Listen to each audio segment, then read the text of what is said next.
InsyaAllah dengan izin Allah Ta'ala, malam ini kita akan meneruskan bacaan dan kajian hadis kita, yang mana pada minggu lepas kita telah masuk kepada hadis yang ke-46, dan insyaAllah malam ini kita akan teruskan. Hadis yang ke-46 ini berkenaan dengan semua benda yang memabukkan adalah haram. Ini dia punya formula, dia punya kaedah dia. Semua yang memabukkan adalah haram, ya. Boleh jadi arak, boleh jadi alkohol, boleh jadi dadah, apa-apa semualah, ya, daun ketum dan sebagainya, yang memabukkan. Baik, kita masuk kepada poin yang keempat. Boleh tengok. Jadi sebelum ni telah kita bacakan ayat Al-Quran tentang firman Allah Ta'ala, diharamkan khamar, judi dan seterusnya. Dan kita juga telah melihat pandangan para ulama tentang perbuatan minum cecair yang memabukkan, dan juga tafsiran tentang mabuk. Jadi antara yang kita boleh ambil adalah bila seseorang itu mabuk, dia hilang akal untuk berfikir dengan waras, dengan rasional, dan kesannya sangat banyaklah, ya. Baik. Kita akan masuk kepada poin yang keempat. Nabi SAW pernah diajukan soalan tentang tuak yang dibuat daripada madu, al-bid'u, dan juga yang diperbuat daripada barli dan jagung dengan nama al-mizr.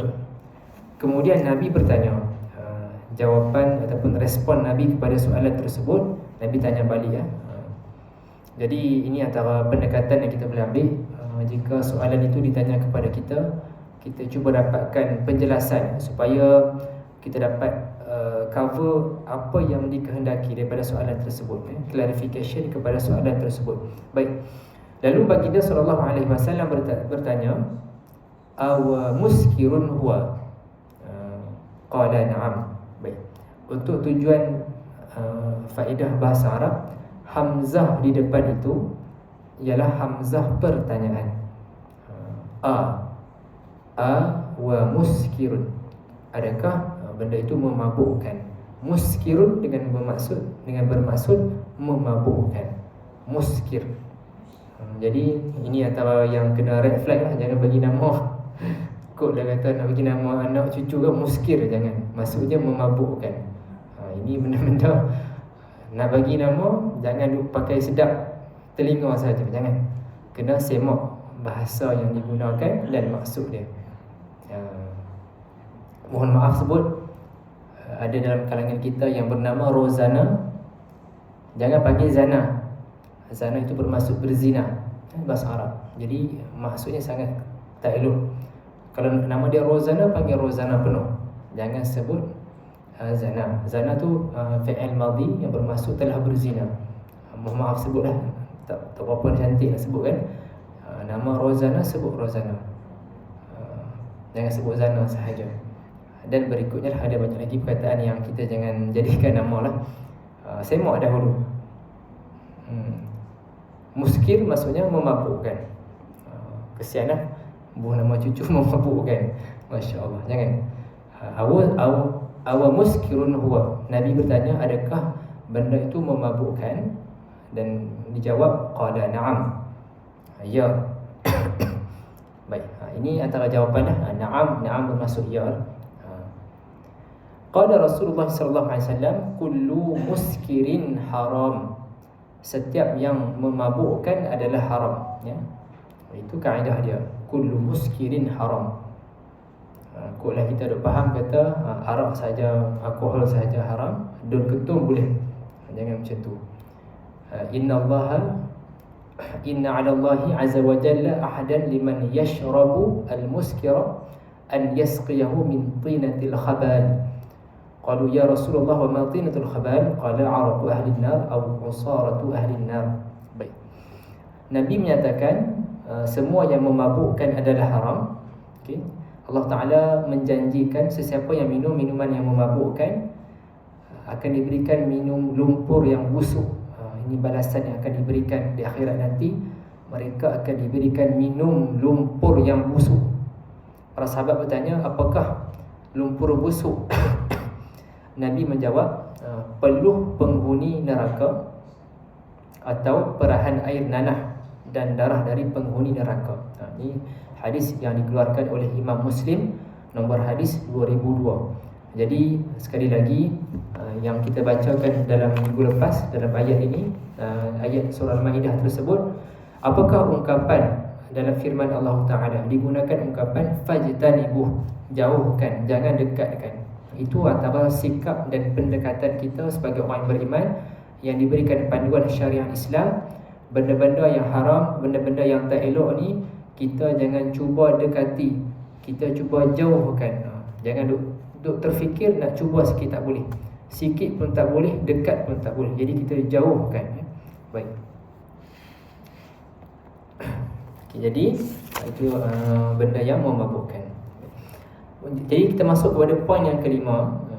Dr. Yusuf Al-Khaldawi rahimahullah ta'ala berkata dalam kitab Al-Halal wal-Haram, antara semua jenis perkara yang memabukkan dikali dengan nama narkotik. Ini penjelasan yang lebih terperincilah dalam konteks pada hari ini, benda-benda yang memabukkan.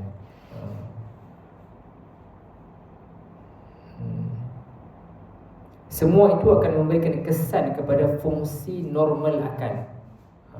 Bila ambil benda ni, fungsi akal kita yang normal ini akan terkesan. Penagih akan nampak benda yang jauh menjadi dekat, dan dekat pula menjadi jauh. Ini serabut sembuh lah kan. Tu yang dia bawa kereta, dia langgar habis orang kan. Yang di Kelang tu kan, melantun kan, penunggang motosikal tu. Ya Allah, tengok video tu tak sampai hati lah. Tengok sekali dulu sahaja, nak ulang tengok tak boleh, tak sampai hati. Terbayang macam mana perasaan anak-anak melihat. Dikatakan anak-anak kata kesian ayah dia sakit dilanggar. Tak tahu kata ayah dia dah meninggal, terbaring atas kereta kan. Masya Allah. Itu adalah besarnya bencana akibat penyalahgunaan dadah ke alkohol ke, memabukkan. Kemudian pemandu kenderaan itu membawanya.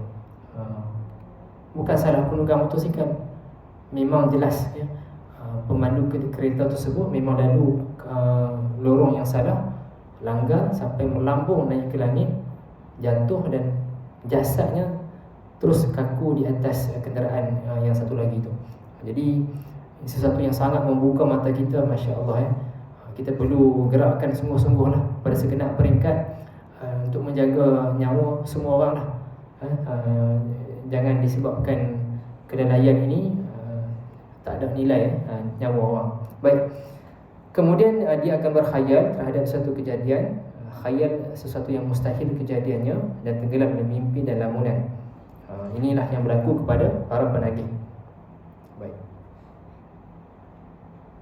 Kesan daripada sampingan ini, keletihan, tertekan orat saraf dan mengganggu kesihatan.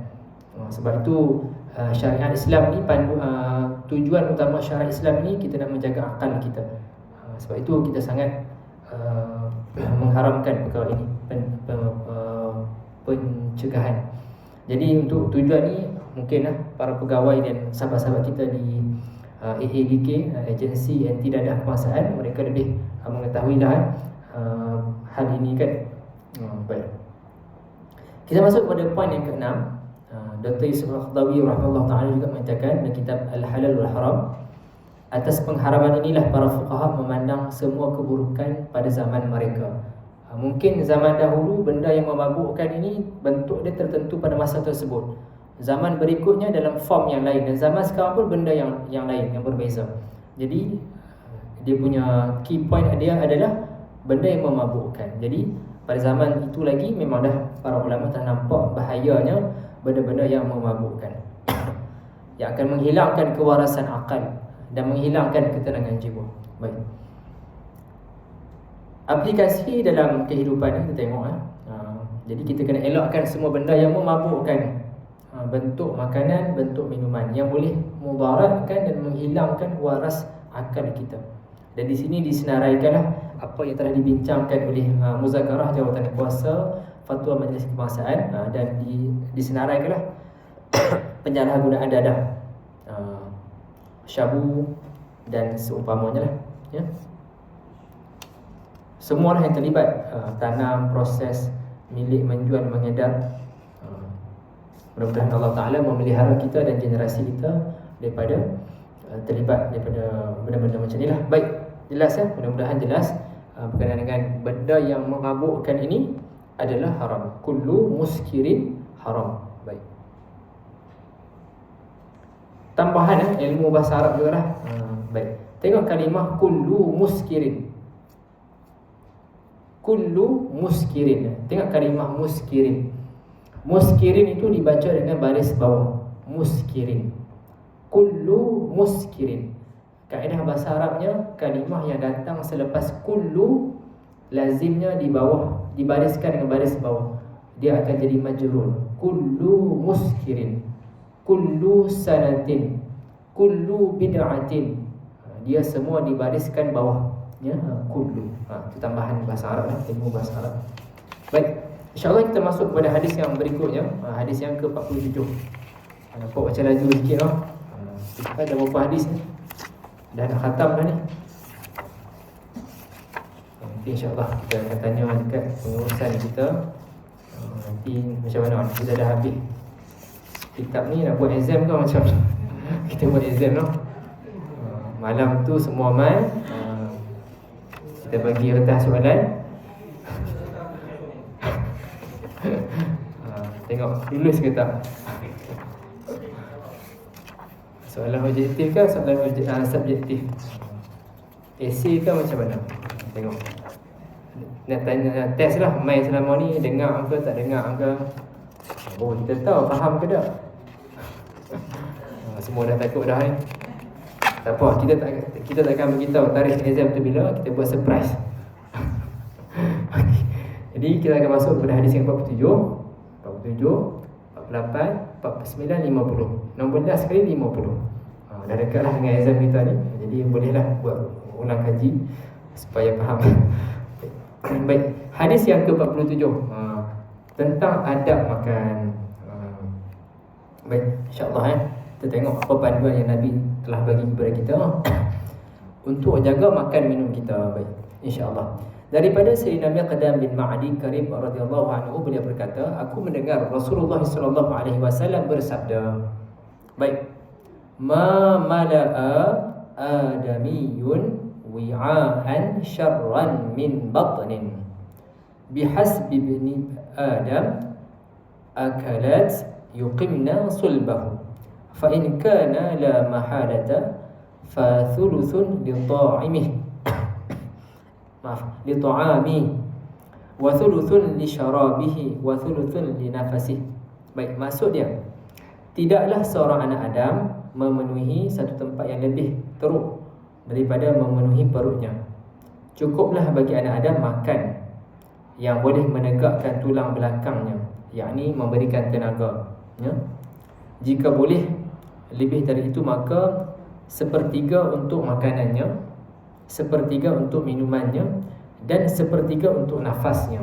Ini dia punya proportion, ratio bila kita nak masukkan makanan dalam badan kita. 1/3 makanan, 1/3 minuman, dan 1/3 untuk nafas. Jadi ratio dia 1/3, 1/3, 1/3. Baik, InsyaAllah kita tengok dulu biografi ringkas perawi hadis Sayyidina Miqdam bin Ma'di bin Karib, Ma'di Karib radhiyallahu anhu. Baik, jadi boleh tengoklah dia punya nama beliau. Seorang sahabat yang masyhur meriwayatkan hadis daripada beberapa hadis, dan beliau wafat ketika usia 91 tahun. Ini antara sahabat Nabi yang lebih lanjutlah usia dia, 91 tahun. Baik.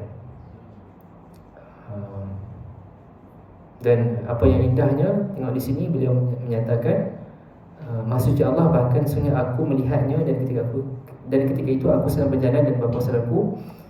Dalam masa yang sama, Nabi telah memegang telingaku. Masya Allah, Nabi telah memegang telinganya. Masya Allah, hebatnya para sahabat Nabi, mereka sangat dekat dengan Nabi Muhammad SAW. Tapi kita tak apa, kita lagi istimewa. Kita tak ada jumpa Nabi, tapi kita beriman dengan Nabi. Itu lagi hebat kedudukannya. Disebut sebagai ikhwan.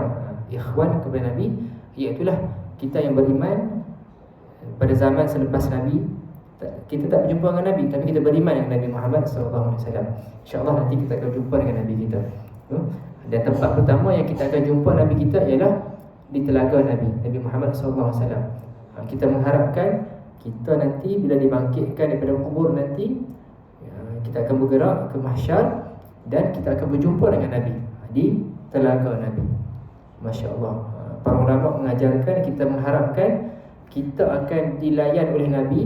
Nabi sendiri akan memberikan minum kepada kita, ya. Misalnya kalau hari ni kan kita jumpa tetamu, kalau dia mai rumah kita, kita layan sungguh-sungguh sampai ke tahap dia nak minum, dia nak makan, kita yang serve dia. Itu sangat hebatlah. Jadi kita mengharapkan sama juga nanti di mahsyar nanti, di telaga Nabi, kita dapat layanan Nabi. Nabi yang akan memberi minum kepada kita air telaga Nabi, yang mana bila kita minum daripada air telaga Nabi ini, Masya Allah, kita tak akan haus selama-lamanya. Air telaga Nabi ini disebutkan lebih putih daripada susu dan lebih manis daripada madu.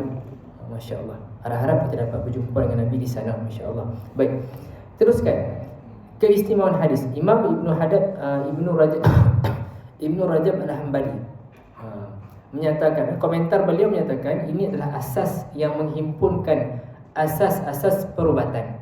Nampak sudut pandangnya betapa besarnya kesan pemakanan kita ini kepada kesihatan kita.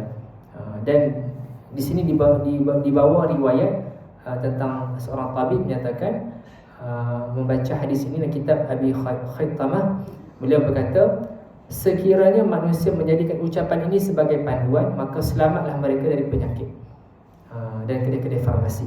Kerana punca segala penyakit adalah disebabkan kekenyangan. Baik, jika kita berjumpa dengan doktor, mungkin doktor-doktor yang lebih kepada screening, health screening, lebih kepada preventif.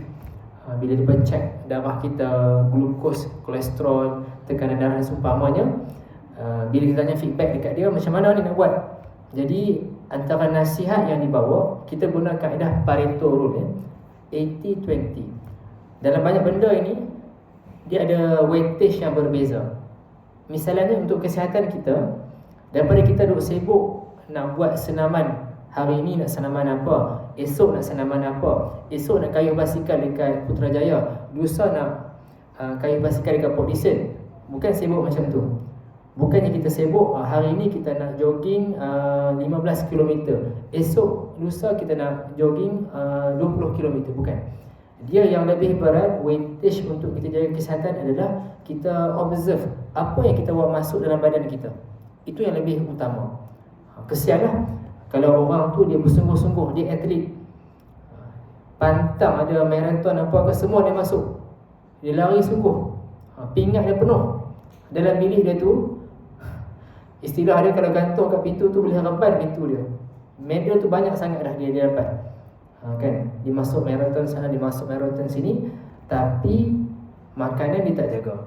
Dia makan benda yang masin, yang boleh meningkatkan tekanan darah, benda-benda kolesterol jahat yang menyumbatkan saluran darah dia. Jadi benda tu tak seimbang. Jadi benda ini dia kena nampak lebih berat adalah kita jaga makan minum kita, dan selebihnya ialah kita ada pergerakan fizikal kita. Jadi benda ni kita boleh relate kepada apa yang telah Nabi nyatakan. Portion makanan kita ini jangan terlajak. 1/3 untuk makan, 1/3 untuk minum, 1/3 untuk bernafas. Kadang-kadang kita terlajak, betul tak? Terlajak 2/3 makanan, 1/3 untuk minum. Tu yang semput nafas tu, dah tak ada ruang dah. Kadang-kadang lagi terlajak 3/3 makanan, terlajak, tak cukup untuk minum. Sebab tu kita kena tarik handbrake awal lah.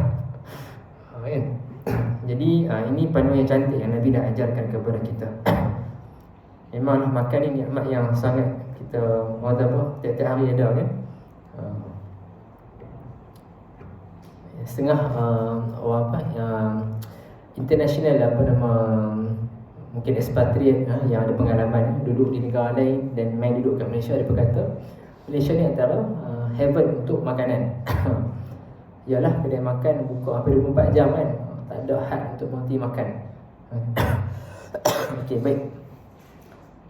Seterusnya dinyatakan urut hadis, sebab diriwayatkan hadis ini. Ya. Baik. Berkenaan dengan peristiwa Nabi membuka Khaybar, menghijau dengan buah-buahan. Orang ramai dapat makan buah-buahan dengan lahap sekali, menyebabkan sebahagian mereka ditimpa demam. Jadi itu antara urut hadis ini sebabnya. Baik. Seterusnya kita tengok apa komentar ulama tentang hadis ini.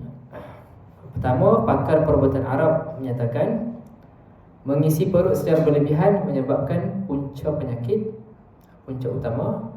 Kemudian Al-Hasan menyatakan, hai anak Adam, makanlah dengan memenuhi 1/3 perutmu dan minumlah 1/3 dan berilah ruang 1/3 untuk bernafas, supaya kamu dapat berfikir. Kadang-kadang kita makan banyak sangat sampai mengantuk, tak ada nak bernafas dengan baik. Baik. Okey, insya-Allah.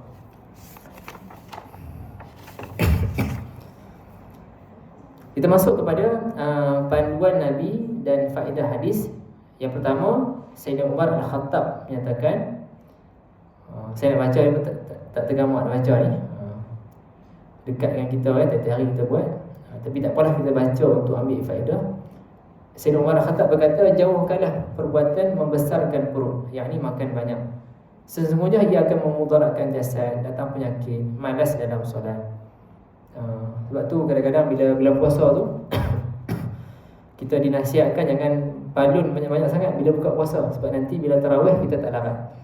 Itu misalnya lah, kita kontrol makan minum kita, jangan banyak sangat, sebab nanti akan menjejaskan keupayaan kita untuk bersolat. Hendaklah kamu menjauhi makan banyak, kerana itu akan menyihatkan jasad, menjauhkan dari sifat melampau. Dan di sini disebutkan Allah Ta'ala tidak suka kepada para rahib gereja dan mereka yang banyak makannya. Okay, kita masuk kepada poin yang berikutnya. Ini satu sudut pandang yang menyedarkan kita. Medical doctor daripada Amerika Syarikat memeluk Islam. Masya Allah, ini finding daripada mereka yang secara saintifik yang nampak benda ni. Doktor perubatan daripada Amerika Syarikat, dia memeluk Islam, ya. Baik. Ditanya macam mana ataupun kenapa dia memeluk Islam, apa sebab dia? Dia menjawab, aku memeluk Islam kerana satu hadis dan kerana satu ayat Al-Quran. Dan beliau menyatakan, apakah hadisnya? Mereka bertanya dan dia menjawab, hadis yang kita baca tadi lah. Hadis yang kita baca sebentar tadi, yang mana disebutkan cukup bagi anak Adam makan yang boleh memberikan tenaga kepada dia. 1/3 tersebutlah portion dia kan. Dan beliau berkata ini adalah asas kepada medik. Kalau manusia melakukan benda ini, maka tiada seorang akan ditimpa penyakit. Itu pandangan beliau lah, yang beliau nampak kan, bagaimana besarnya impak pemakanan kita.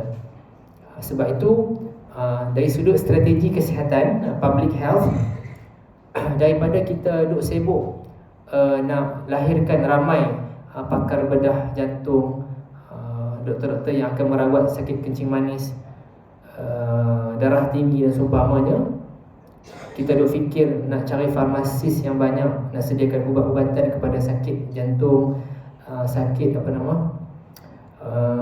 darah tinggi, kencing manis dan sebagainya. Pada masa yang sama juga kita kena memikirkan cara untuk mencegah.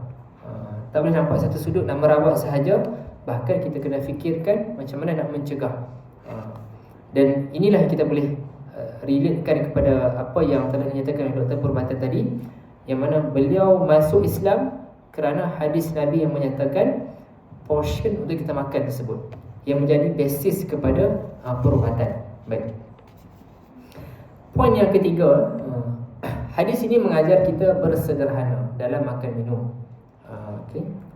Dan dalam banyak perkara memang umat Nabi Muhammad ini kita diajarkan tentang sifat bersederhana. Misalnya Nabi dah ajarkan kepada kita, jangan kita melampau-lampau solat malam sampai tak tidur. Tak boleh, kena tidur juga. Jangan kita melampau-lampau puasa sampai tak buka puasa. Tak boleh, kena buka puasa juga. Jangan kita melampau-lampau nak beribadah sampai tak mau berkahwin. Tak boleh juga. ya. Dia kena sederhana. Kena ada juga masa untuk hak-hak tubuh badan kita. Dan di sini kita tengok dalam surah Al-A'raf, firman Allah Taala, wa kulu washrabu wa la tusrifu innahu la yuhibbul musrifin. Ayat ni kita nampak dekat mana? Pasal tak ayat ni banyak diletakkan masa bila ni? Ingat tak? Wa kulu washrabu wa la tusrifu innahu la yuhibbul musrifin. Kat mana kita boleh baca ayat ni? Kat mana orang letak ayat ni? Yang saya perasan, saya ingat masa buffet Ramadan, dia letakkan ayat ni.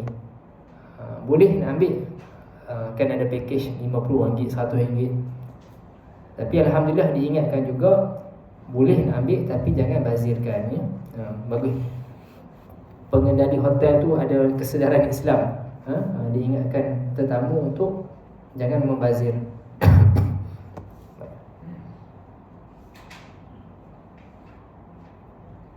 Dia saya difahamkan ada setengah culture masyarakat ni, kalau kita makan habis, depa kata tak cukup makan. Tuan rumah tak bagi makan cukup dekat dia. Kalau pinggan tu licin. Itu culture yang tak berapa nak betul lagi dah.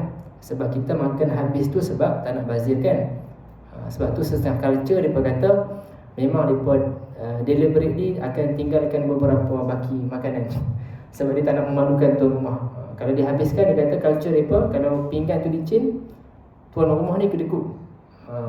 Sampai tetamu tu makan habis-habis, tak cukup makan. Jadi culture tu kita kena rephrase balik, kita align balik. Sebenarnya kita makan sampai habis tu sebab tak mau bazir. Okay? Jadi masa ambil tu, masa cedok tu, cedok secara beringat lah. Kan dalam formula kesihatan kita apa dia? Suku separuh. Kan? Apa dia yang suku tu? Nasi suku, karbohidrat. Lagi suku apa dia? Protein kan? Protein. Yang separuh apa dia? Serat kan? Jangan tersilap pula. Nasi separuh ataupun nasi 3 suku. Protein satu suku. Sayur serat tak ada sebab allergic dengan sayur. Tak boleh. Kita beralihlah secara perlahan-lahan.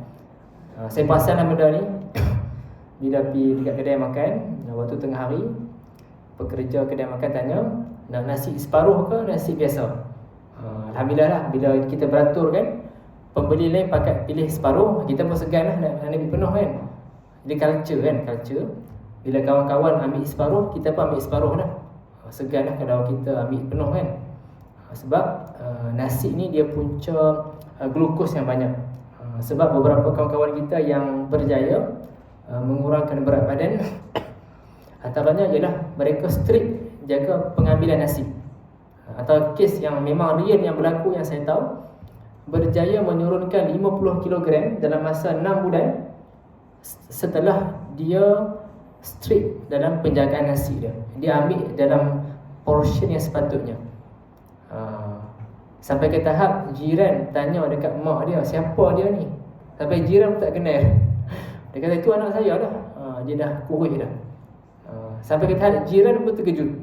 Dalam masa 6 bulan dia berjaya menurunkan berat badan dia. Dia strict penjagaan nasi yang dia ambil. Jadi ini antara yang kita boleh ambil semangat lah. Masa kata memang Nabi dah ajarkan jaga portion kita makan 1/3, 1/3, 1/3. Dan dalam kes beliau ni, beliau jaga sungguh-sungguh pengambilan karbohidrat dia. Baik. InsyaAllah kita tazkirah tentang 40 hadis, bukan tazkirah kesihatan. Takut beralih tajuk kan. Tapi ala-ala nak masuk ni, kita sembang sikit lah kan. Okay. Baik. Seterusnya yang keempat, berlaku dialog antara doktor perubatan daripada Jerman. Saya ringkaskan lah. Dia kata, ditanya dekat seorang wartawan ni, apa sebab kemunduran? Jadi wartawan tu kata sebabkan imej Islam. Kemudian doktor perubatan ni kata balik, sebenarnya kamu tak mundur disebabkan itu, sebab Nabi kamu dah bagi tahu tentang kesihatan. melalui hadis Nabi panduan pemakanan tersebut. Dan doktor Jerman ni sangat appreciate apa yang Nabi telah ajarkan kepada kita, sesuatu yang sangat bernilai. Baik. Seterusnya kita masuk kepada poin yang kelima. Di sini adalah wisdom, words of wisdom yang telah disampaikan. Ini untuk tujuan kita boleh dapatkan awareness. Pernah dikatakan usus ataupun perut merupakan pintu penyakit dan kurang makan merupakan pintu kesembuhan.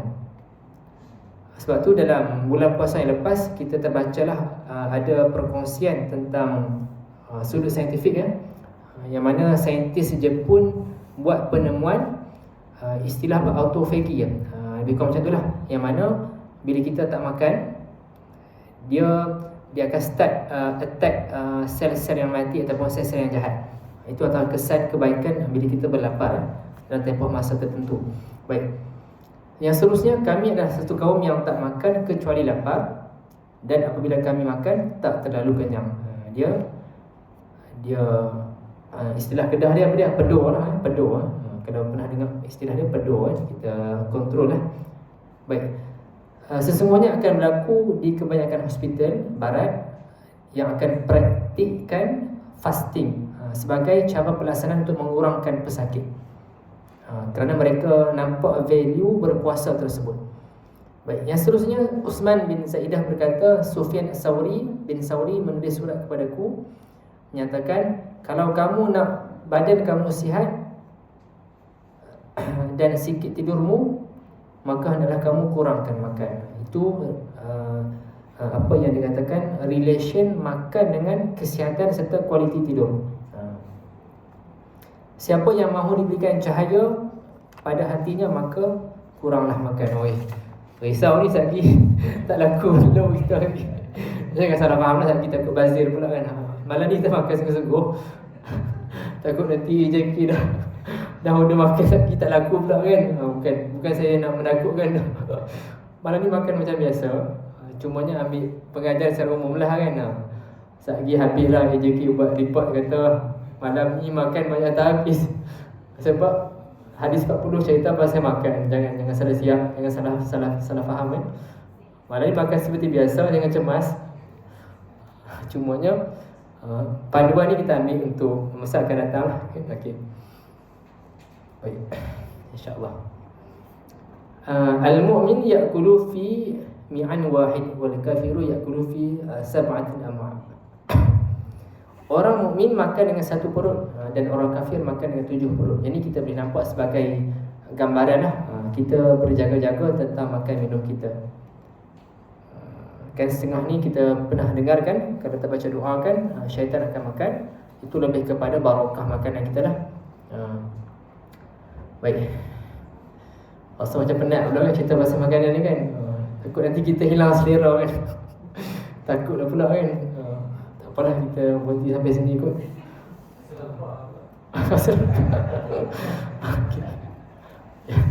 Ya, silakan. Okey, Assalamualaikum warahmatullahi wabarakatuh. Waalaikumsalam. Salam sejahtera kepada semua jemaah yang hadir pada hari ini. Alhamdulillah. Jadi saya nak ajukan soalan Ustaz, sebenarnya saya tertarik yang Ustaz kata minum mabuk. Bukan. Saya pernah bercampur dengan orang yang minum mabuk.